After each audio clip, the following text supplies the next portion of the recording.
네, 시청자분 안녕하십니까? 네, 계절의 여왕 5월이 왔습니다. 5월에는 우리 여러분들의 어떤 심신의 피로도가 많이 엄청나게 좀 완화되기를 바라는 마음에서 오늘 이번 시간에 두 번은 특별히 야, 우리 김태수 이 저자님과 함께 하겠습니다. 안녕하십니까? 네, 안녕하세요. 네.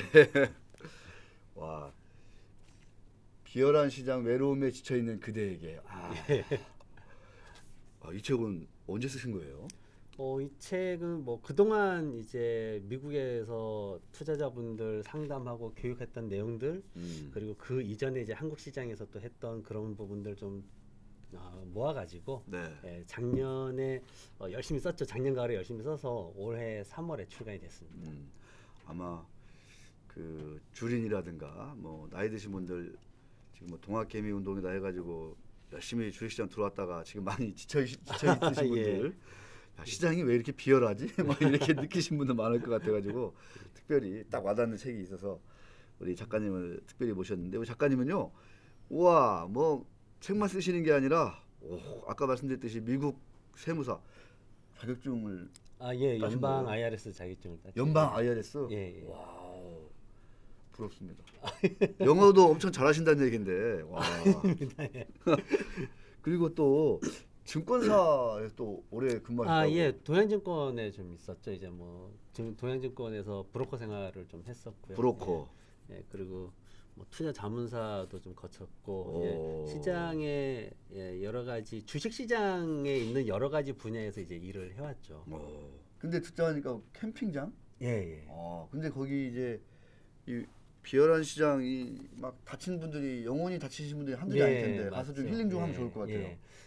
제가 이제 뉴욕에서 일을 할 때 라디오 방송을 좀 했었는데, 라디오 방송까지. 그때 이제 경제 전문 이제 라디오 방송을 한 1년 정도 제가 진행을 했었는데, 네. 그때 제가 정말 감동을 받았던 게 뭐냐면은 제 방송을 듣고 아마존닷컴에 다니는 아들과 정말 몇 년 만에 저녁 식탁 자리에서 대화를 할 수 있었다. 오. 그때 이슈가 뭐였냐면은 이제 그 뭐 제2 사옥을 갖다 뉴욕에 짓냐 짓냐. 어떡하냐, 거기에 대해서 땅값 올라가면 어떡하냐, 세금 올라, 이런 이슈가 많았거든요. 이제 그런 것들을 제가 라디오에서 풀어드리면서 그 어머님이 그 방송, 제 방송을 듣고 아들하고 식탁 자리에서 얘기를 했는데 아들이 거기에 대해서 궁금하니까 또 물어보고 야. 서로가 이렇게 하면서 이제 대화가 됐다라는 거예요. 와, 가족의 화해가 이루어졌구나. 너무 그게 저는 대화라는 게 이런 거구나라는 생각을 했거든요. 오. 그래서 그러면은 뭔가 이렇게 주식 투자하시는 분들, 제가 이제 늘 대하고 있는 분들이니까 이분들도 사실 가족들하고 멀어지는 분들이 많아요. 네. 사실 주식에 대해서 내가 투자하고 있는 걸 솔직하게 다 오픈하시는 분들 몇 분 안 되실 거예요. 맞아요. 내가 뭐 갖고 있다, 뭐 샀다, 이거 왜 샀다. 사실 대부분 대화가 뭐, 당신이 이거 알아서 뭐해? 잘 모르잖아. 이런 식이니까. 그래서 그런 분들이 좀 대화를 솔직하게 가족들과 할 수 있는. 그리고 이게 사실 주식 투자라는 게 혼자 잘 먹고 잘 살려고 하는 거 아니거든요. 네. 가족들하고 잘 먹고 잘 살려고 하는 건데 혼자 외롭게 진짜 고립돼 가지고 끙끙 앓으면서 살잖아요. 그래서 그런 것들을 또 얘기를 하고, 또 들으시는 분들도 일반적인 기준에서 주식 투자자들의 말을 들으면 이게 이해가 안 돼요. 뭔가 그래도 주식이 이런 거구나라는 걸 좀 이해하고 대화를 해야지 되니까, 그래서 그런 시간을 좀 만들어 드리고자 지금 준비를 하고 있습니다. 캠핑장을요. 예. 이 약간 그 수필 뭐 소설집 같은 그런 얘기인데 주식으로 절대 돈 못 버는 유형 베스트 1, 2, 3. 예, 있습니다. 이런 것도 있어요. 제 경험이에요. 개인적인 경험입니다. 근데 단타매매 뭐 이런 거 있고 그다음에 따라하기. 그게 왜 그러냐면요. 어떤 투자도 트렌드가 있습니다. 이 흐름을 따라가는데, 투자를 하는 거에 있어 가지고 방법에 대해서 뭔가를 제안하는 거는 잘못된 편견이에요. 제가 TV를 보다가 이제 그걸 봤어요. 그래서 쓴 건데, 어떤 분이 단타를 한다 그러니까 전문가님이 막 혼을 내요. 너는 뭐 단타냐. 그리고 또 어떤 분이 자기는 투기지. 주식에서 잘하는 사람 따라한다 그러니까 또 막 혼을 내요. 근데 그게 아니거든요. 단타는 단타 나름의 방법이 있고 거기에 맞게끔 하면 되는 거고 따라하는 것도 따라하기 투자라는 최근 트렌드가 굉장히 좋아요. 그게 만약에 아니다 그러면 우리가 워렌 버핏이라는 사람을 말할 가치가 없는 거예요. 그렇죠, 그렇죠. 워렌 버핏이라는 사람을 말하는 것도 따라하기의 방법이거든요. 그래서 그런 것들도 방법을 잘 알려드리면은 네. 자기 나름의 굉장히 좋은 투자법이 될 수 있는 거거든요. 그러니까 그 사람에게 맞는 거를 찾아야 된다는 그렇죠, 거죠. 예, 그게 중요하죠. 알겠습니다. 그 책을 쭉 읽다 보면은 지금 이제 뭐 한 1년 넘게 쭉 일종의 뭐 21세기판 뭐 동학 그 운동이다, 뭐 예, 동학 개미 운동이다, 예, 막 이러고 예. 있는데 아 이거 참 걱정이 많이 된다. 이런 예. 좀 뭐랄까 시선이랄까 예, 해요. 예, 그런 글이 좀 자주 보여요. 네, 맞아요. 근데 지금 뭐 일반의 기존의 뭐 언론이라든가 여러 가지 그 전문가라고 하는 분들은 뭐 아닙니다 하면서 막 계속 그냥 가야 된다라고 예, 예. 부르짖고 계신데 예. 좀 어떨 것 같습니까? 지금의 뭐 저도 조금 걱정을 저도 좀 많이 하는 편이긴 하거든요. 저는 쉽게 말해가지고 시장에는 3주체가 있죠. 정부가 있고 기관이 있고 개인이 있습니다. 정부와 기관은 무너질 수가 없어요. 무너지면은 국가가 무너지는 거니까 안 되잖아요. 2008년도에 금융기관 무너지니까 어떻게 됐어요? 정말 심각했잖아요. 그럼 무너질 수 있는 게 개인밖에 없어요. 왜냐? 개인은 누군가 쓰러져도 다른 사람이 또 메우면 돼요. 그러니까 개인들만이 무너질 수밖에 없는 그런 시장 구조인데 여기에서 동학개미나 이런 것들, 이 말이라는 것 자체가 뭔가 말을 만들어 놓으면은 거기에 어떤 심리적으로 쏠리는 현상이 생깁니다. 거기에 집중해버리고 거기에 이제 이렇게 좀 뭔가 이렇게 스스로를 제한해버리죠. 동학이라는 말 자체가 굉장한 어떤 애국심을 고취하는 말이고, 예, 개미라는 말이 뭔가 개미들이 일렬로 쭉 가듯이 내가 뭔가를 따라야 되는 것 같은 예. 그런 느낌이 있고, 누가 지었는지 정말 잘 지었어요. 개인 투자자들을 또 쫓아오게 만드는 거예요. 그래서 이런 의도적으로 만들어진 것에 개인 투자자들이 휩쓸려서 가는 것 자체를 저는 굉장히 안 좋다라고 표현을 하는 겁니다. 그래 뭐 삼성전자에 투자하는 것 자체를 내가 개인적으로 열심히 연구를 해서 너무 좋은 기업이다라고 결정이 됐을 때 투자하는 건 괜찮아요. 근데 동학개미라는 말로 휩쓸려 가지고 뭐 옆집 누구도 했는데 나도 해야지, 이렇게 해야 하면은 이게 안 된다라는 거죠. 네, 알겠습니다. 저는 개인적으로 이 좀 재미난 그 뭐랄까 에피소드도 쓰셨던데 그렇게 많이 주식 공부를 하셨어요? 손가락이 막 정말 이거는 되게 미련했다라는 말을 다칠 정도로 하는, 예, 막. 제가 되게 관절염이 있어요, 손가락 끝에. 이게 아시겠지만 주식 하시는 분들은 아실 거예요. 옛날에는 정말 무식하게 전종목 차트도 돌려봤어요. 다다다다닥 예. 다다다다닥. 엔터키 계속 누르면서 예, 그 웬만한 코드 종목은 다 한 300개씩은 외우고 있잖아요. 외우고. 예, 그걸 계속 치면서 보는 거예요. 이게 얼마나 미련 곰탱이 같은 짓이었는지를 제가 사실 솔직히 고백하는 겁니다. 그래서 이렇게 하지 말라는 거죠. 그렇게 하면 안 된다. 정말 치열하게 했어요. 그때 정말 열심히 했습니다. 근데 그 과정을 굳이 겪지 않아도 된다. 그래 지금 주식 공부 하시는 분들도 불필요한 시간 낭비들을 너무 많이 하고 있어요. 기존의 어떤 교육에 대한 그런 개념들이 좀 잘못 잡혀 있는 것들이 많아가지고, 그래서 그런 불필요한 과정들을 겪지 마시고 좀 어차피 주식 하시는 거 정말 치열하게 하되 효율적으로 좀 하시면 좋겠다라는 얘기를 드리고 싶었습니다. 그래도 저는 그거 읽는데 저렇게 열정이 대단하시구나. 그러면서 저만 아니고 많은 분들이 예, 많은 분들이 그때는 진짜 차트 설정했잖아요. 3초씩 이렇게 설정해가지고 자동으로 넘기면서 진짜 한 2-3천 개씩 보고. 예. 대단하십니다. 그 기억나는 것 중에 하나가 요새 많은 분들이 이제 유튜브로 공부하고 주식 그렇죠. 공부하고 또 예. 유튜브를 통해서 뭔가를 정보를 얻고 또 유튜브에서 누가 하는 얘기를 듣고 뭐 따라하기를 한다든가 참고를 한다든가 뭐 그런 게 하나의 뭐 되게 막쫙 보편화돼 있고 막 이런 상황인데 이것도 좀 걱정을 좀 하셨어요 보니까. 예, 걱정이 많아요. 거기에 대해서. 그러니까 제가 이제 몇 년 전에 미국에서도 투자자분들이 매일 이제 저한테 오면은 먼저 하는 얘기가 한 3년 전 그때만 해도 투자자분들이 오셔가지고 이제 교육하기 전에 맨날 하던 얘기가 로빈후드 가지고 해보려고 한다, 이런 얘기를 하거든요. 그러면 하지 마시라 그래요.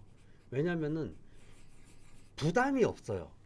일단 네. 네, 근데 싸죠. 투자에 부담이 없으면은 손이 자주 나가요. 예.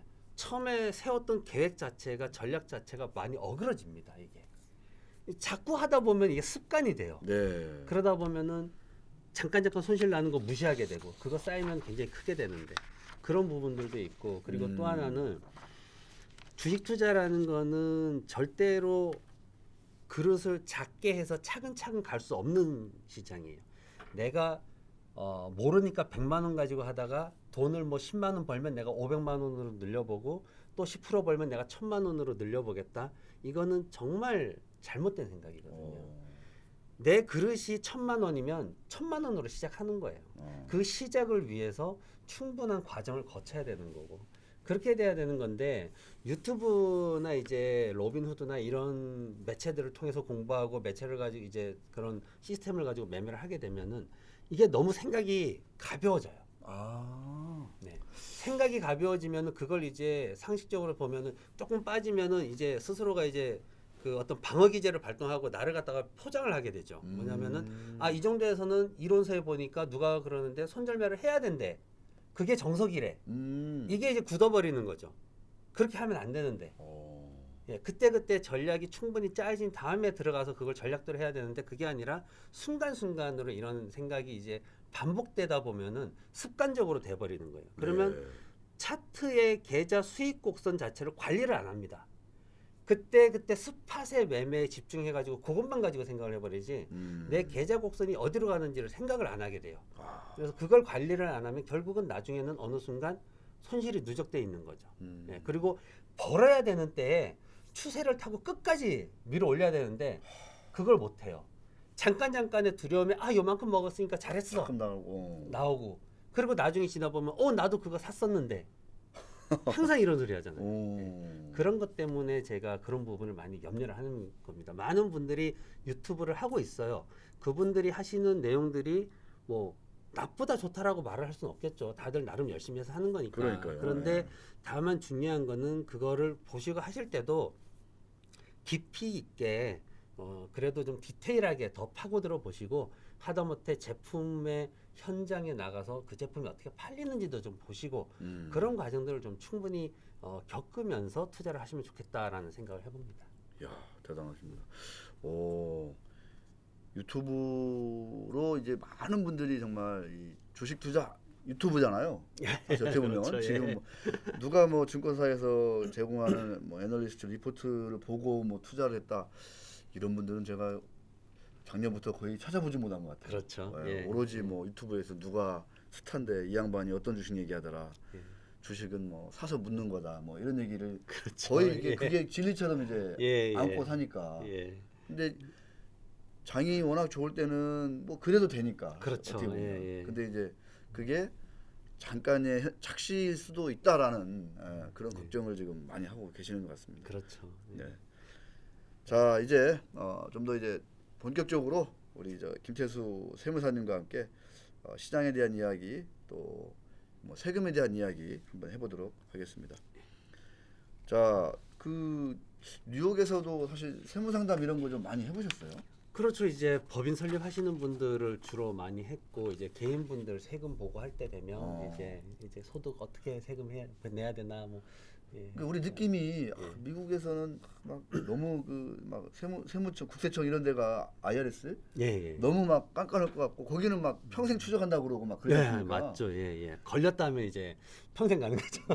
막 그 벌금도 엄청 세다고 그러고 일단 벌금이 세죠. 벌금 자체가 그러니까 세금을 안 내는 게 무서운 게 아니라 세금을 안 냈을 때 따라오는 벌금이라든가 이제 그런 뭐 여러 가지 부수적으로 계속 이제 이자도 붙고 한국도 그렇지만 그런 것들이 이제 너무 세게 오죠. 그러니까 우리도 사실은 이 지금 세금 때문에 많은 분들이 지금 스트레스 많이 받고 계신데 아마 미국 이야기 듣고 있으면 우리는 그렇게 그럴 거죠. 아마도. 그래서 저도 이제 사실은 많이 배우면서 기대도 많이 하고 있고 그런데 아마 많은 분들이 내가 생각하는 것보다 좀 다르구나라고 느낄 수도 있어요. 그러실 수 미국 있습니다. 이야기를 직접 우리가 듣다 보면 자 먼저 그 지난주에 뭐 아주 큰 이슈가 됐었죠. 고 이건희 삼성그룹 회장의 뭐 지분 및 그 재산 상속이 이제 일단락돼서 그렇죠. 그 그 처와 이제 자녀분들이 예. 뭐 2조씩 예. 6회에 걸쳐서 뭐 세금을 나눠내기로 했다. 예, 예. 이러면서 이제 예. 했는데 이런 일들이 미국에도 좀 종종 있나요? 뭐 이런 게 막 전 국민적인 막 관심을 끌고 이러는 것들이? 이제 워낙 큰 금액들이 이제 나오게 되면 뭐 이슈가 좀 되긴 하는데, 근데 뭐 일반인들이 그렇게 크게 관심을 갖거나 그러진 않죠. 왜냐하면 이제 잘 사는 사람들은 그 사람들 나름의 방식이 있다라는 걸 이제 인정하고 그냥 니네는 알아서 살고 우리는 우리가 살고, 예, 그 미국 하면 뭐 약간 뭔가 개인주의 뭐 이런 것도 있고 하니까, 네네. 예, 뭔가 국민적인 관심을 이렇게 모으는 경우는 사실 크진 않죠. 예. 네. 지난번에 아마존닷컴 같은 경우에도 이제 부부가 이제 이별을 하면서 예, 그때 이제 주식을 줬죠. 주식으로 줬죠. 예. 그때 이제 이슈가 됐던 건 주식으로 줬기 때문에 이슈가 됐던 거죠. 하필이면 또 그 엑스와이프가 주식을 가지고 그 주식을 팔아가지고 기부를 하겠다고 하니까, 아니 가지고 있는 재산으로 기부를 하지 주식을 팔면은 주가가 떨어지는데 왜 주식을 팔아서 하냐, 이제 이런 게 이슈가 됐던 적이 있죠. 예. 말씀 들어보면 아마존이라는 주식은 거의 우리나라로 치면 삼성전자처럼 완전히 뭐 국민주 비슷하게 돼버렸나요? 아마존, 그렇죠. 아마존이 이제 애플이 워낙 이제 좀 이제 워렌 버핏이 강하게 들어와 놓으니까 개인 투자자들이 조금 이렇게 주춤하다가 아마존닷컴이 또 완전히 빠졌다가 다시 올라오니까 거기에 또 확 들어가 그런 상황이 됐죠. 한 주는 비싼데 쪼개서 살 수 있고 뭐 이런 거로 그런 제도도 있죠. 예, 그런 제도도 있고. 아니, 아마존닷컴 이야기를 책에서도 많이 쓰셨어요. 예, 여러 비교 사례로 많이 해요. 그러니까요. 제가 교육을 할 때. 예. 알겠습니다. 그것도 기억나요. 아마존닷컴이 돈놀이 한다 뭐 이런 얘기. 예, 맞아요. 그게 뭐냐면은 개인의 경험을 무시하지 말라는 거예요. 주식 투자하시는 분들이 그래도 주식 투자라는 할 여유 자금이 있는 분들이면 사회적으로 어느 정도 이렇게 성공하신 분이에요. 네, 대부분이. 네. 그런데 이분들이 자신의 경험을 되게 무시합니다. 주식할 때는. 자기가 하고 있는 일이라든가 자기의 전공이라든가 맞아요. 굉장히 무시하거든요. 나는 주식은 잘 네. 몰라. 문외한이야. 뭐 이렇게. 그때 그 고객분이 저한테 전화를 하셔가지고 나 아마존닷컴 사도 되냐고 물어봤던 게 이유가 돈놀이 하는 거였어요. 아마존닷컴이 정말로 이게 뭔가 된다 싶으면은 그 입주하는 그 상인들한테 점주들. 예, 점주들한테 거의 0% 금리로 돈을 뿌립니다. 딱 묶어두는군요. 예. 정말 나가 이러면서. 예, 정말 대부업자들처럼 돈 갚을게 이래도 갚지 마 이럽니다. 예, 그 정도예요. 그렇게 해서 입점주들을 잡아둬요. 센 입점주한테는. 옛날에 이베이 점주들 빼올 때도 그랬거든요. 근데 그때도 몇 해 전에도 그랬어요. 그래가지고 그분이 이제 과거에 그 당시에 이제 아마존닷컴에서 판매를 할 때 그 경험이 있었어요. 그래가지고 또 이런 식으로 한다. 그래가지고 저도 이제 아마존닷컴을 봤죠. 근데 너무 좋은 거예요. 캐시가 있구나. 이걸 하겠구나. 그래가지고 캐시 있으면 미국은 일단 올라갑니다. 네, 그래서 들어가세요 해가지고 그때 900불 때 들어가가지고 이제 더블 낳는 상황에서 2,000불 이 정도면 2,000불 찍을 것 같다고 기다려 보시라고 해서 이제 2,000불 찍고 나왔던 그런 경험이 있죠. 그래서 개인 투자자분들이 본인의 그 경험을 투자에 녹여가지고 해야지 안전하게 수익을 내는 거지. 차트 공부해가지고 뭘 해보겠다, 책 봐가지고 뭘 해보겠다. 이게 참 안 되는 거. 이게 몇십 년의 경험을 어떻게 이걸 이겨요 이게. 그러니까 투자의 왕도가 그렇게 멀리 있는 건 아니다. 아니죠. 예. 생각하기 나름이다. 이런 얘기입니다. 내가 좋아하는 음식, 내가 좋아하는 무슨 뭐 그 제품이나 그렇죠. 이런 예. 것들에 관심을 갖다 보면 이게 이제 또 투자로 이어질 수 있다. 맞죠. 예, 내가 좋아하는 제품들이 어떻게 흘러가는지 알잖아요. 그러면 뭐 우리가 그런 사례 가끔씩 보잖아요. 뭐 주부가 마트에 가서 뭐 자기가 좋아하는 제품 어떻게 팔리는지 봤다. 아니면 애들이 좋아하는 거 어떻게 팔리는지만 봤다. 이런 사례 나오잖아요. 인기 제품, 예. 인기 게임. 예. 그게 정말로 투자와 연결했을 때 그분들이 돈을 벌었던 거거든요. 네네. 그래서 누구나 모든 분야에서의 경험이 있으니까 그걸 살려야죠. 알겠습니다. 자, 잠깐 얘기했었는데 투자를 이렇게 하는 거구나. 거의 이제 우리 김태수 세무사님도 투자업계에서는 진짜 정말 내공이 닳고 닳을 정도로 아주 그냥 쌓이셨다. 그런 분이 이렇게 말씀하시는 거 보니까 귀담아 들으셔도 충분히 좋을 것 같습니다. 자, 다시 이제 본론으로 넘어가서 그런데 이제 이건희 회장 집안 이제 세금 내는 거 관련해서 막 하루가 멀다 하고 나온 얘기가 우리 상속 증여세율이 뭐 최고 50%에다가 할증하니까 60%까지 뛰더라. 그렇죠. 예. 이거는 뭐 OECD에서는 뭐 볼 수가 없는 그런 세율이다. 이것 때문에 기업들이 장사를 못 해먹고 기업가 정신이 정말 망가진다. 뭐 이런 얘기들을 그냥 이런 식의 그 스토리가 참 많아요. 굉장히 많더라고요. 예, 굉장히 많더라고요. 미국은 어때요? 그런 스토리 글쎄요. 제가 보는 입장에서는 그런 스토리 잘 안 나오죠. 낼 세금은 내는 거고. 예, 뭐 감면 받을 게 있고 공제 받을 게 있으면 당당하게 공제 받고 감면 받아 가지고 적게 내는 거고. 거기에 대해서 뭐 많이 낸다, 적게 낸다를 굳이 이렇게 따지려고 하지는 않죠. 그냥 내가 낼 세금은 내가 내는 거고. 예, 돈 많은 사람들은 많은 만큼 내는 거고. 그게 이제 미국 같은 경우에는 소득을 기반으로 해서 그러니까 전체 소득을 기반으로 해가지고 세율이 달라지다 보니까 네. 예, 그러다 보니까 이제 그 많이 번 사람들은 많이 내는 게 당연한 거고 예, 그렇게 되는 거니까 사람들이 크게 거기에 대해서 이제 관심을 안 갖는 거죠. 예, 뭔가 좀 나한테 왠지 불공평한 것 같아 이런 느낌이 좀 적죠. 예, 그러니까 예를 들어 가지고 뭐 잘 사시는 분이 뭐 아파트가 뭐 30억짜리고 이런 분이 주식 해가지고 1,000만 원 벌었어 이랬어요. 근데 뭐 근로 청소년들 뭐 대학생들이 1년에 아르바이트해서 한 1,500만 원 버는데 나 한 1,000만 원 주식 이번에 운이 좋아서 벌었어. 근데 똑같이 내잖아요. 세금을.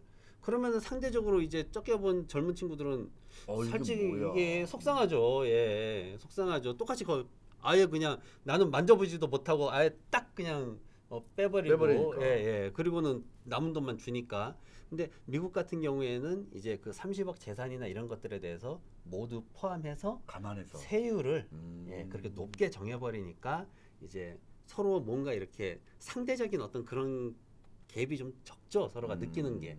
예, 그러다 보니까 사람들이 그래 넌 많이 가지고 있으니까 많이 내는 거야. 예, 나는 적게 가지고 있으니까 나는 제가 말씀드린 대로면은 그 정도 수준에서는 세금을 거의 안 내도 되거든요. 예, 1,000만 원을 벌었지만 안 내도 되거든요, 거의. 그래서 상대적으로 그런 거에 대해서 크게 뭐 이슈가 되진 않죠. 그러니까 세금의 기준이나 그 세율이라는 것들이 재산과 소득을 다 종합적으로 고려해가지고 완전히 이게 차등화가 되어 있기 때문에 그렇죠. 예. 이거 자체에 대해서 소득이 많아? 그러면 많이 내는 게 당연하다. 네, 재산이 그렇죠. 많아? 예. 뭐 상속 증여 지분이 많아? 그럼 많이 내는 게 당연하다. 네, 그렇게 돼 있죠. 라는 식으로 접근을 하다 보니까 그러면 그런 문제 있잖아요. 미국도 이제 패밀리 기업이 적지 않게 있는 거고 예. 거기도 분명히 우리도 좀 이렇게 뭐 경영권 승계라든가 그런 거 할 때마다 이렇게 막 그 세금을 많이 떼면 우리도 이거 장사를 제대로 못 해먹겠다 이런 불만들이 좀 있을 것 같은데 그런 현상은 없나요? 불만은 있죠. 항상 불만은 있어요. 불만은 있는데 이제 어떤 거냐면은 한국의 세법을 제가 뭐 구체적으로 잘은 모릅니다만은 한국이 저도 이제 회계과를 나와가지고 뭐 조그마한 지식으로 보면은 한국의 그런 상속세라든가 아니면은 뭐 그런 주식을 이제 넘겨주는 가업을 승계하는 이런 것들이 사실 평균적으로 봤을 때는 좀 높은 수준에 있죠. 예, 뭐 어떤 그 연구 조사를 보니까 미국 다음이더라. 이제 실효세율이 미국 다음으로 두 번째로 높더라. 뭐 이런 얘기가 있었는데, 근데 보면은 이제 뭐 상속세를 얼마를 내느냐 이런 것들이 그게 전반적인 상황을 봤을 때 그렇다면은 상속을 해주는 사람들이 뭔가 큰 피해를 보느냐 이걸 따져봤을 때는 결과적으로는 그게 그렇게 피해는 안 된다는 거죠. 그 미국 같으면은 이제 뭐 파트너십이라든가 이제 법인 형태가 다양한데 이제 에스코퍼레이션이나 아니면은 뭐 파트너십이나 이런 걸 통해 가지고 오너들이 배당률을 조정해 가면서 아니면은 주식 증자를 이제 신주 발행을 해가면서 조절을 합니다. 그런 부분들을 충분히 할 수 있고 한국도 당연히 한국은 좀 배당률 정하는 게 오히려 미국보다는 조금 더 쉬운 것 같아요. 네, 대주주들이 배당 받는 거, 정하는 거 뭐 좀 쉬운 것 같아요. 그래서 한국도 충분히 배당이나 이런 걸 통해서 하고 또 뭐 이런 대기업들은 또 비상장 기업들 하나씩 올리면은 또 충분히 많은 돈이 빠지고 하니까. 그래서 단순히 세금 %만 가지고 이거를 뭐 경영 환경을 유지하기 어렵다 뭐 이런 주장을 내세우는 거는 조금 좀 감정에 호소하는 게 아닌가. 네. 저는 그렇게 생각이 듭니다. 그 국내 이제 이 상장사의 경우에 예. 이슈가 되고 있는 것 중에 하나가 이제 그 상속 증여세 하다 보면은 이제 시가로만 시장 가격 그렇죠. 예. 으로만 이제 이게 기업의 가치를 평가해 가지고 여기다가 이제 세율을 곱하기 세율을 해가지고 이제 세금이 나오거든요. 근데 이러다 보니까 많은 그 지분을 넘겨줘야 되는 이 지배주주, 대주주 입장에서 일가 입장에서는 주가가 높으면 세금이 많아져. 아, 그렇죠. 예. 이런 부분은 또 이제 일반 소액주주들하고 또 이해가 엇갈리잖아요, 이게. 그렇죠. 그런 부분들이 좀 있죠. 이게 뭐 미국에도 이런 상황이 발생할 것 같은데요. 어차피 다 있죠. 예. 어차피 다 있죠. 그런데 이제 그런 게 이제 이슈화 되냐 안 되느냐에서 뭔가 그거가 이제 소액 주주한테 이게 정말 심각한 피해가 온다 뭐 이런 것들이 정말 생겼을 때는 그게 미국 같은 경우에는 이슈화가 되는 게 이제 과연 오너들이 모럴 해저드를 가지고 주가를 움직였느냐 올라가든 떨어지든 간에 그런 부분들을 찾아내 가지고 그게 이슈화되는 경우들이 많이 생기는 거고 예, 뭐 이게 이제 어떤 단순하게 따지면 이렇게 따지는 문제이긴 하지만 그래도 좀 더 넓게 보면은 사실 그렇게 따지면은 IPO 하고 나가지고 한 2년 동안 주가가 떨어지게 되면은 예, 한국에 일반적으로 이제 IPO 하고 나가지고 뭐 좀 지나면 주가 좀 내려오면 증여해주고 이런 사례들 많잖아요. 이럴 때 벌금 내게 만들어야죠, 솔직히. 예?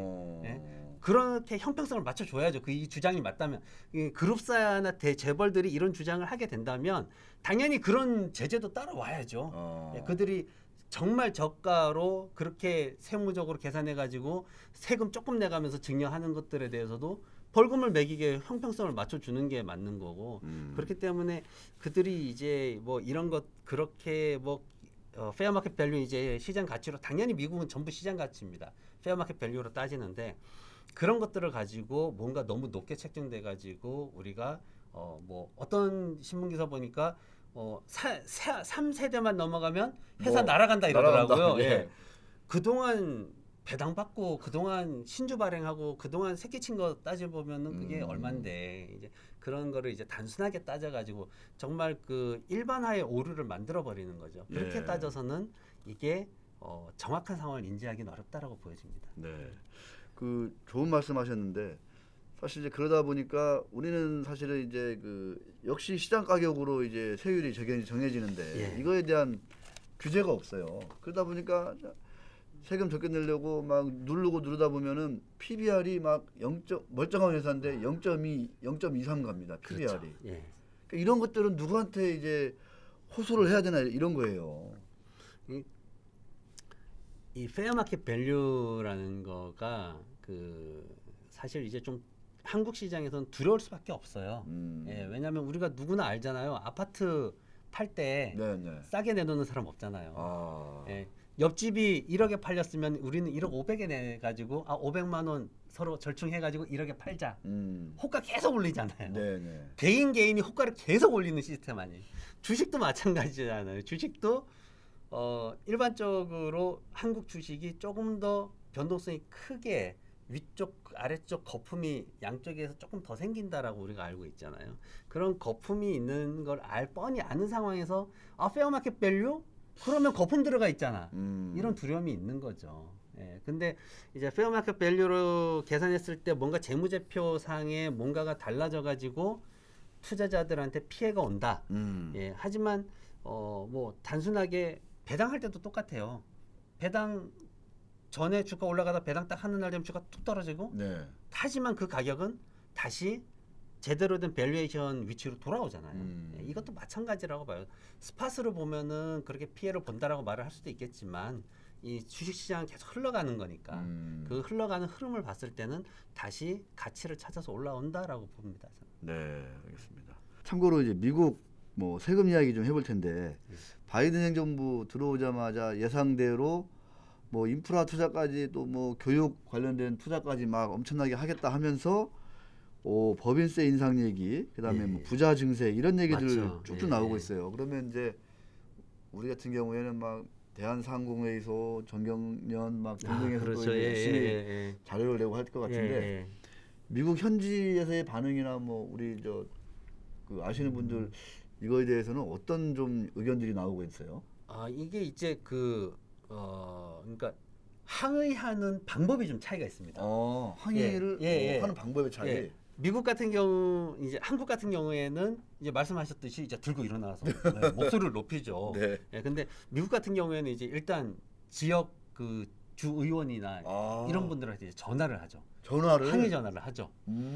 그 사무실에 불이 납니다. 전화기가. 지금도 그래요? 예. 그렇게 되면 이제 그 의원들하고 이제 그 네, 사무실로 전화하는구나. 항상 모든 분야에 그 브로커들이 있습니다. 네. 중간에서 이렇게 역할을 하는 분들이 있어요. 그래서 브로커 뭐 로비스트 뭐 이런 예, 사람들? 로비스트들이 항상 있죠. 이제 그래서 이제 로비스트들이 이제 활동을 하게끔 그러기 위해서 또 이제 기부를 더 하게 되고 정치 기부를 더 하게 되죠. 이거 가지고 이제 의원들이 뭐 여기에 예를 들어 가지고 세금 인상 반대하는 거에 이렇게 활동을 하겠다. 얼마가 필요하다 이러면 이제 거기에 또 기부를 하게 되고. 그러니까 방법의 차이일 뿐이지 어디든 뭐 세금 올라가는데 좋아할 사람은 없습니다. 네. 그 뭐랄까 큰 빅테크들 세금 올라가면 네. 주가에도 부정적일 거다. 뭐 이런 그렇죠. 얘기도 좀 꽤 많이 나왔잖아요. 나오죠. 늘 나오죠. 늘. 어. 예, 늘 세금이 어떻게 되든 뭐 그런 이슈들이 나오는데 근데 사실 국가적인 차원에서 그 회사들이 안 좋아졌을 때 뭐 좋을 건 없어요. 예, 그러니까 온갖 공제라든가 세금 감면 제도들을 다 마련해 놓고 구글 같은 경우에는 실질적으로 몇 년 전에는 실질적으로 세금 냈던 그 세율이 한 8%밖에 안 된 해도 있어요. 예. 8%? 예. 모든 사용할 수 있는 공제나 감면 혜택들을 다 쓰고 그리고 뭐 수익 벌었던 거 해외에다가 따로 또 체류시켜 놓고 막 이러다 보면은 실제로 국내에서 내는 세율이 뭐 10%대 기껏해야 한 12, 3%밖에 안 되는 경우가 많습니다. 그래서 네. 뭐 크게 지금도 뭐가 문제가 될 거다 하는 거는 지금 현재 상황에서는 중소 IT 기업들이 이제 트럼프 행정부 시절에 그 감면 혜택을 줬던 것들이 있어요. 공제 혜택 줬던 것들이 있는데 그거를 그게 이제 너무 한 방에 다 써버렸어요. 그러다 보니까 그걸 쓸 이제 그 여력이 없는 거예요. 그래서 좀 문제가 그러면 생기는 이제 거고. 없던 세금을 내야 되는 거니까. 근데 뭐 예를 들어서 아마존이나 구글 같은 회사들은 작년에 돈 많이 벌었단 말이에요. 네. 그리고 주가도 많이 올랐단 엄청 말이에요. 올랐죠. 그럼 그거 가지고 이제 자산을 더 구입을 하고 그러면서 이제 감가상각을 또 한 번에 다 때려놓고 하면 또 세금 또 세금 감면 또 야. 충분히 받고 이런 혜택들이 많아요. 그래서 실질적으로 사실 이게 그렇게까지 문제가 됐으면은 IT 기업들이 주식이 안 올랐죠. 그런데도 주식이 오르는 거는 다 이제 그런 작용들이 있는 거죠. 그러니까 뭐 법인세가 21%에서 28%로 뭐 엄청 오른다고 해가지고 이거 큰일 난 것처럼 떠들 필요는 없다. 예, 그렇죠. 그 속을 들여다보고 그러면 실제로 그 기업들이 얼마만큼의 법인세를 부담하게 되는지를 좀 더 냉정하게 따져볼 필요가 있다. 그렇죠. 그래서 이제 지금 시장에서 주목하는 거는 이제 이쪽 법인세나 이런 것보다는 개인 소득세 이런 것보다는 최저한세 부분에 대해서 더 신경을 쓰고 최저한세. 예, 그 최저한세를 지금 옐런 재무장관이 지금 건드리고 있는 거예요. 그나마 옐런 재무장관이 말을 하면 시장에서 수긍하는 사람이 많으니까 월가에서 이제 수긍을 하니까 그래서 지금 아직까지도 지금 최저한세 얘기가 확정이 안 돼서 나오고 있잖아요. 그래서 그 부분에 좀 많이 신경을 쓰고 있죠. 실질적으로.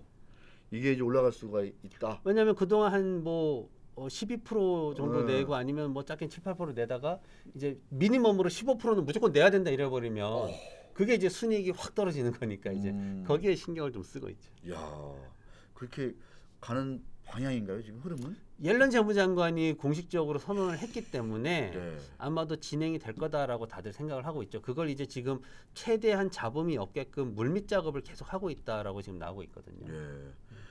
뭐 기업들 입장에서도 그렇고 미국의 또 이 고소득층 부자 증세. 예. 또 부자 증세 하면 또 시끄러울 텐데 그렇게 시끄러운 얘기는 또 많이 안 들려요. 그렇죠. 부자들은 미국의 부자들은 좀 다른가? 왜 그렇죠? 기부 좀 더 하면 되겠죠. 이번에도 이번에도 그 한국에 있는 그림들 다 기부하셨잖아요. 그런 식으로. 뭐 미국도 기부 좀 더 하고 그러면서 나 이만큼 기부했으니까 적당한 선에서 하자. 그러면 또 이제 약간 또 또 조율이 또 좀 절충이 되는 거니까. 그렇죠. 그래서 부유층에 대한 세금 증세는 아마도 뭐 일어날 거다라고 봅니다. 그게 진행이 될 텐데 뭐 물론 이제 저항은 심하겠죠. 예. 당장 이제 뉴욕 출신 의원들은 뭐 심각한 그런 압박을 받을 테니까. 예. 예. 전화가 또 많이 올 테니까. 예. 그렇죠. 그래서 진행이 되겠지만 적당한 수준에서 바이든 대통령의 어떤 성향 자체가 뭐 과거 트럼프 대통령하고 완전히 다른 사람이기 때문에 절충안을 통해 가지고 아마 진행되지 않을까 그렇게 또 생각을 하고 있고 네. 그래서 이제 크게 이제 그 염려를 하지 않는 그런 모습이죠. 그리고 또 뭐 부자들 같은 경우에는 이제 사실 부자들이 일반인들이 생각하면은 뭐 주식 관련해서 세율이 뭐 너무 높아져 가지고 어렵지 않냐 하지만은 부자들 같은 경우에는 수익률을 낮춰 가지고 차라리 뭐 국채라든가 어떤 그 펀드나 이쪽으로 또 세금 혜택이 많은 쪽으로 집어넣어 버리면은 어차피 벌어들이는 일은 금액 자체가 개인들하고는 다르기 때문에 그런 다양한 또 생각들을 하거든요. 그래서 크게 염려하지는 않는 것 같아요. 알겠습니다. 그 대한민국에도 드디어 이제 내년부터 이익이 차익이 5천만 원 이상인가? 주식 양도소득세 드디어 이제 실행된다 그래가지고 첫 경험이거든요, 우리나라 사람들. 야, 이거 뭐 주식 양도소득세 이거 세금 뜯어가면은 계속 주식 투자해야 돼, 뭐 이런 얘기들까지 있던데 미국 투자자들을 한번 딱 보면은 거기는 그게 그냥 상식이잖아요. 그렇죠. 양도소득세 당연히 해요. 개인의 기본 그 근로소득, 뭐 사업소득에 더해가지고 그 소득 규모에 따라서 세율이 차별화돼가지고 적용이 되죠. 항상 중요한 거는 소득. 그렇죠. 전체 소득을 보는. 전체 재산도 보고. 재산도 보고. 그래서 이제 항상 보면은 내가 세금 보고할 때 내가 월세 얼마 낸다, 뭐 이런 것들 이제. 근데 우리는 아직까지는 그렇게는 안 가고 차익이 5천만 원 이상이면 세금 낼게. 뭐 기본적으로 소득이 얼마고 재산이 얼마고 이런 거는 아직은 없이 그냥 딱 단순하게 그것만 얼마에 대해서. 근데 그것도 조금 이렇게 뭐라 그래야 될까? 좀 미국하고 좀 다른 부분이 뭐냐면 한국은 어쨌든 수익이 이만큼 나고 손실이 이만큼 났으면은 똑같이 났으면은 상계해가지고 제로면은 세금 안 내잖아요. 미국은 이제 돈 번 건 번 대로 세금 내고요. 안 번 거는 또 안 번 거대로 조금씩 1년에 3,000불 한 330만 원이죠.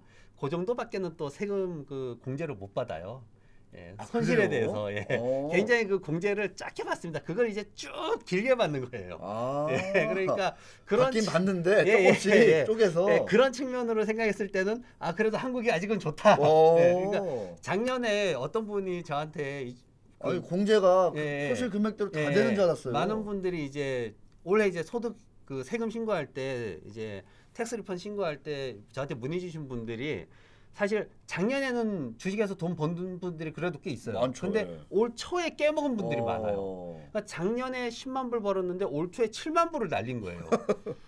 실질적으로 이렇게 반토막 내고 이런 분들이 꽤 많아요. 작년에 잘 됐으니까 막 지르다가 그래가지고 세금을 내야 되는데 이게 또 뭐 막 단타하고 막 한국식으로 이제 생각하다 단타하고 뭐 샀다가 다시 팔았다 다시 사고 이래 워시세일 걸리고 막 이래가지고 세율이 40%까지 막 올라가 버리는 거예요. 그런 경우는 또 40%까지 내야 되거든요. 그래서 그러다 보니까 1억 벌어가지고 7천만 원 날려먹고 3천만 원 남았는데 세금을 40% 내니까 4천만 원. 마이너스 손 1천만 원이 나버리는 거죠. 그러면서 나 7천만 원 잃었는데 왜 이거 생각 안 해주냐. 그러니까 이게 이제 이런 문제들이 또 생기는 거죠. 그래서 손실 부분은 조금씩 나눠서 손실은 아주 조금씩 공제를 받고 실제로 번 거에 대해서는 이제 투자의 어떤 방법이라든가 이런 것들에 대해서 단타 치면 세율 세죠. 40%씩 매겨버리는 게 있으니까 그래서 아직까지 한국의 제도가 그래도 좀 느슨하다. 그나마 온정적이다. 인정이 많다. 정이 있죠. 야, 명심하셔야 됩니다.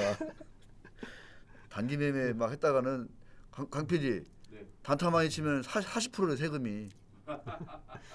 삼성전자가 너무 좋아가지고 사가지고 따블을 냈어요. 그래가지고 안 좋대. 그래서 팔았다가 한 3주나 지나가지고 다시 뭐 뚝 떨어져 한 10% 떨어져 샀어요. 그러면 앞에 벌은 것까지 40% 세율을 우와. 적용을 받아야 됩니다. 진짜로요? 예, 그래서 그런 부분들을 야, 진짜 미국에서 굉장히 그러니까 미국에서 정말 무섭다. 테마주 형성이 잘 안 돼요. 아, 이런 것 때문에. 이런 것 때문에. 예. 예. 최근에도 이제 인프라 뭐 2조 달러 다시 한다 이래가지고 네네. 한국에서는 미국 테마주 해가지고 막 건축 관련주들 막 나왔었잖아요. 근데 미국에서는 건축 관련주들 빠졌어요. 오히려 밀렸어요. 발표하는 날도 밀렸어요, 심지어. 예. 그게 왜 그러냐면은 이런 제도 때문에 그런 어떤 테마주 단기 어떤 그런 게 배팅이 없구나. 예, 잘 안 돼. 오히려 그거 지나가지고 그럼 그걸로 인해 가지고 매출이 얼마가 늘겠구나. 이게 이제 보고서가 나오기 시작하면 그때 좀 가치 투자 형태로 장기적으로 투자를 하고 쭉 가고. 예. 그래서 그런 부분들이 좀 차이가 있습니다. 그러니까 사실은 그 세무사님 말씀 들어보면 우리나라도 이 단기 하루에 막 수십 번, 수백 번씩 사고 팔잖아요. 요새 또 뭐 평생 수수료 제로니까. 예. 여기다가도 좀 세율만 좀 약간 좀 그 단기 스캘핑을 좀 초단타 매매를 억제하는 이런 그 세율 이런 거 규제만 들어와도 시장이 꽤 많이 달라지겠는데요.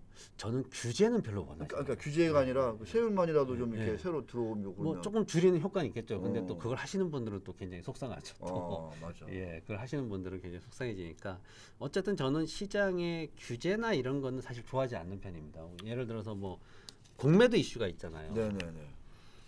공매도를 다시 시작했어야 되는데 연장을 해가지고 지금 5월달에 그렇죠. 여는 거죠. 그래서 이제 이런 부분도 사실은 저는 오히려 나중에 역효과가 더 클 거다라고 봐요. 예, 뭐냐면 시장에서는 자연스럽게 가격이 형성되는 게 좋지. 네네. 뭔가 어떤 여론에 떠밀려 가지고 제도가 흔들려 가지고 가격이 변동되는 이런 상황은 옳지 않다고 봐요. 네, 알겠습니다.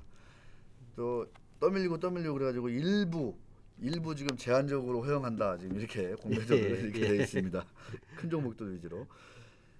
자, 야 미국 그 세금 얘기 들어보면은 상당히 좀 이렇게 깜짝깜짝 놀랄 때가 이제 막 지금 튀어져 나오고 있습니다. 저도 지금 부동산 시장으로 잠깐 이제 시간이 많이 지났는데 그래도 저 멀리 울진에서 오셨으니까 부동산 시장 세제도 한번 제가 요새 만나보면 부동산 관련해서 세금이 어떻게 되죠? 정말 그 많이 고민도 많이 하시고 그렇죠. 스트레스 많이 받는다 이런 얘기들 맞죠. 많이 있습니다. 미국의 부동산 세제 관련해서 아까 이렇게 이제 시가 중심으로 돼 있다 이렇게 돼 있잖아요. 그렇죠. 그러니까 미국은 진짜 그 LA 뭐 어느 지역이다. 그러면 그 기준이 최근에 매매됐던 그 가격 무조건 다 그걸로 되는 거예요. 나와 비슷한 평수 그리고 평수 나와 따지고. 인접한 동네. 가장 가까운 그 거리에 있는 집들 팔린 거래된 집들 그거를 몇 개 그런 모아서 걸 가져가지고 이제 페어마켓 밸류를 해서 만약에 내가 세금이 재산세가 너무 많이 나왔는데 봤더니 내 집이 한 50만 불밖에 안 됐는데 60만 불이다. 그렇게 책정이 돼 있다. IRS에. 그러면 이제 그 데이터를 모아가지고 IRS에다 보내면은 IRS에서 조정을 해주죠. 그럼 50만 불이 페어마켓 밸류구나 하고 조정을 해줍니다. 그렇게요? 예. 그런 거는 또 조정이 좀 잘 되나 보죠? 이제 그렇게 페어마켓 밸류를 증명만 해주면 근거가 얼마든지 조정을 해줍니다. 네, 알겠습니다. 우리는 반대로 지금 뭐 보유세, 뭐 재산세다, 종합부동산세다 해가지고 이 보유세를 막 공시지가로 지금 공시지가를 올리겠다 이래가지고 계속 오른다 막 이래가지고 지금 이게 막 들끓고 있는 건데 이게 좀 미국하고 근본적으로 다른 건데 어떤 게 좀 나아 보인다고 우리가 평가할 수 있을까요?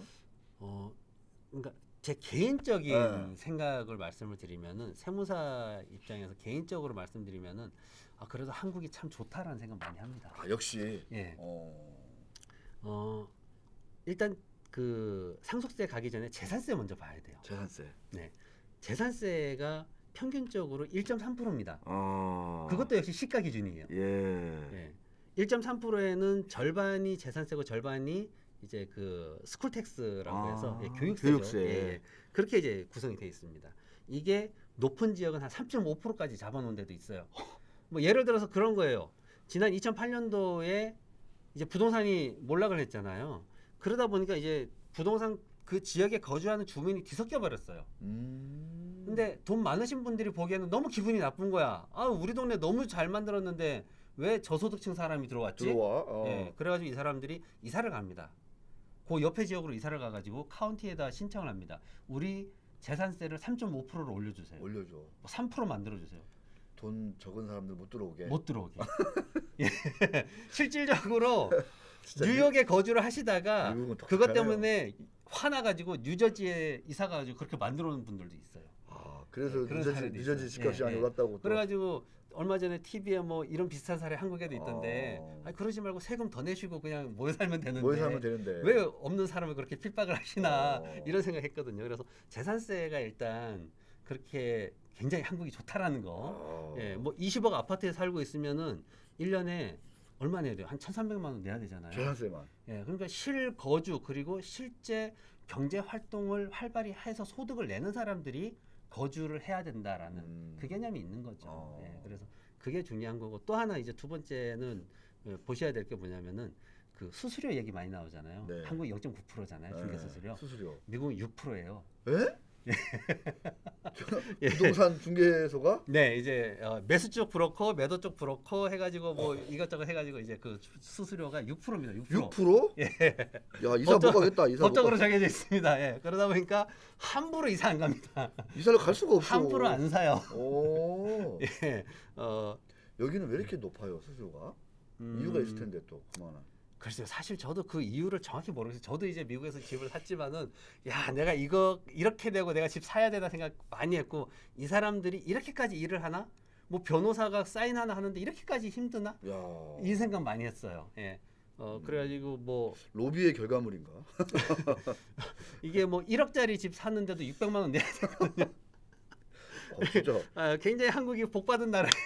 예. 어. 예, 그걸 줄인다고 하는데 뭐 제가 거기에 대해서 옳다 아니다라는 말씀을 드리기 어렵지만은 어쨌든 뭐 세금을 뭐 OECD 뭐 아닌 미국 이렇게 비교를 하실 때 이런 것도 비교해 보시면은 아 한국이 좋은 나라다 이 생각 드실 거고 상속세 이제 증여세로 넘어가다 보면은 예, 상속세 부분에서 이제 좀 비교가 크게 되죠.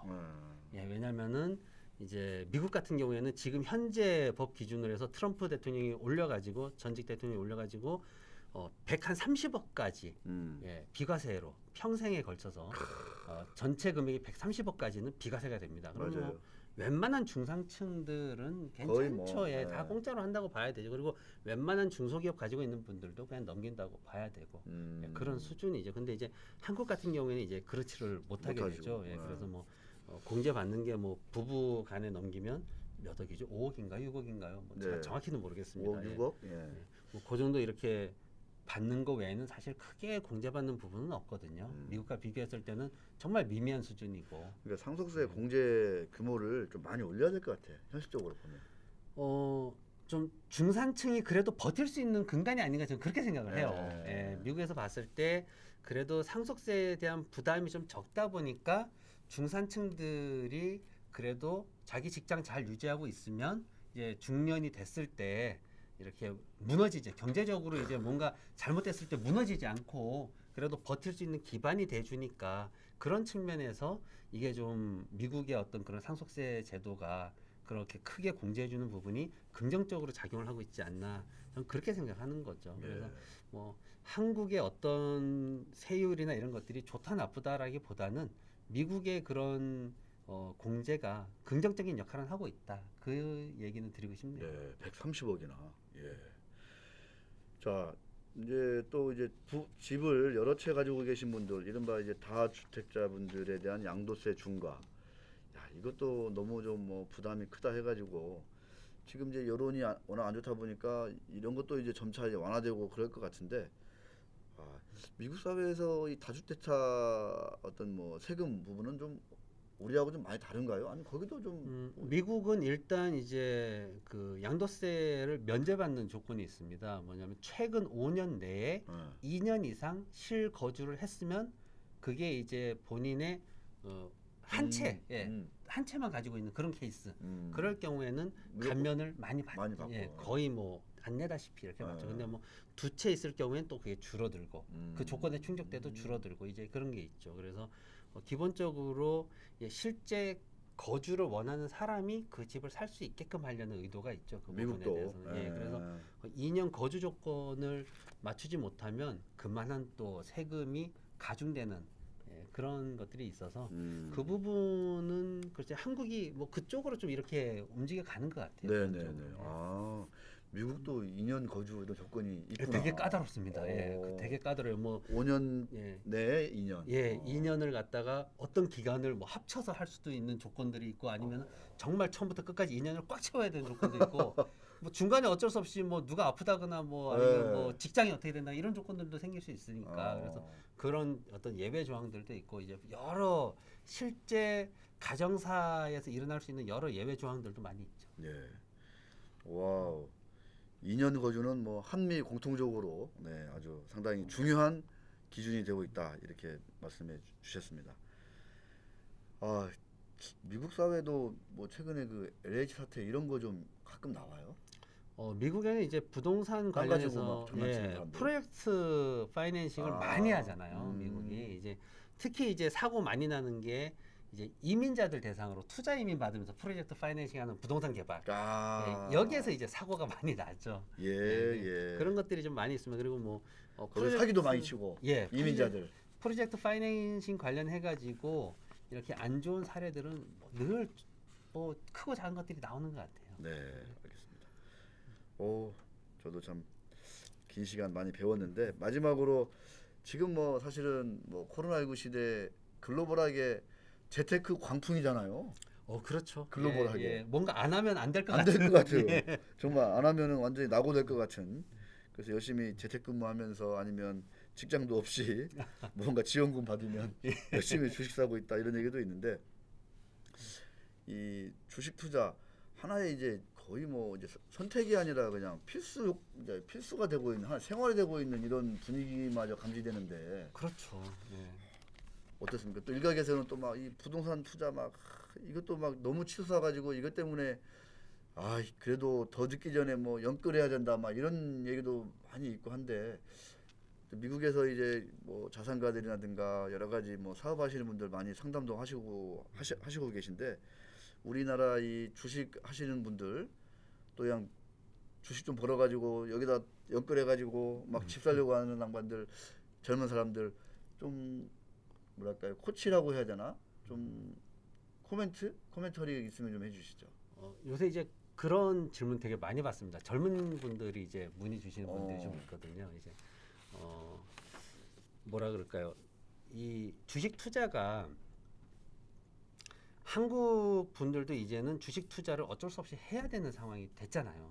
예. 그리고 이 자본주의 사회가 어쩔 수 없이 내가 잠을 자고 있을 때도 돈을 벌어야만 되는 사회고 그러려면은 금융 투자라는 걸 할 수밖에 없는 상황이고 그런데 거기에 대해서 이제 좀 너무 지금 분위기는 어떤 한 방에 대한 분위기가 너무 강하다라고 해야 될까요? 한 방으로 뭘 해보겠다. 내가 한 방으로 연끌 해가지고 한 방으로 부동산 부자가 돼서 내가 임대사업자로 내가 평생을 먹고 살아보겠다. 아니면은 주식을 한 방에서 코인을 한 방으로 해가지고 내가 뭘 해보겠다. 이런 생각을 많이 하고 계시거든요. 그래서 그 부분이 조금 염려가 되죠. 예, 뭐냐면은 이제 어쨌든 주식 투자라는 것을 하는 것도 내가 직업을 가지고 근로소득을 기준으로 해서 거기에서 부를 쌓아가면서 단계적으로 해나가는 게 그 주식 투자가 있는 거고 네, 그런 거고 전문적인 뭐 직업을 내가 브로커로 내가 직업을 하겠다 전문 투자자로 나서겠다라는 사람이 아니라면 그렇게 한 방을 노려서는 안 되거든요. 그래서 내 생애 전체적인 라이프 사이클을 봤을 때 내가 어떤 직업을 가져서 어떻게 안정되게 살아야 되고 그리고 가정을 이뤄가지고 내가 그 가정을 유지할 수 있는 아파트라든가 이런 집을 사야 되고 이런 것들이 순서적으로 이렇게 진행이 돼야지 너무 얼마 안 되는 그 돈에 너무 이렇게 매여가지고 삶 자체가 흔들려 버리고 예, 직장을 가져야 될 시기를 놓쳐버리고 이런 상황들이 너무 많이 생기는 것 같아가지고 그 부분이 좀 많이 안타깝습니다. 그래서 일단 투자보다는 직업을 우선으로 생각을 해야 되고요. 예, 그리고 주식보다는 가족을 위한 부동산을 먼저 갖는 게 우선이고요. 그리고 대박이나 이런 것들보다는 내 노후를 위한 연금 보장을 우선 생각을 해야 되기 때문에 그런 어떤 삶의 전체적인 측면에서 생각을 하고 계획을 세워서 단계적으로 투자라는 걸 해야 되지 지금 당장 뭔가를 내가 열심히 공부해가지고 시간을 바쳐서 열심히 공부해서 투자로 한 방을 벌어보겠다. 그거는 제가 봤을 땐 투기라는 거죠. 아, 지금부터 투기를 하실 필요는 없거든요. 예, 그래서 어느 정도 여유가 됐을 때 그때는 투기를 하더라도 그게 정당한 투자의 방법이 될 수도 있어요. 하지만 지금은 내가 가진 거를 그걸 넘어서서 모든 걸 끌어들여 가지고 한다. 그거는 굉장히 투기적인 행위이기 때문에 그런 부분들은 좀 자제를 했으면 좋겠습니다. 네. 오, 지금까지 우리 김태수 미국 세무사님과 함께했습니다.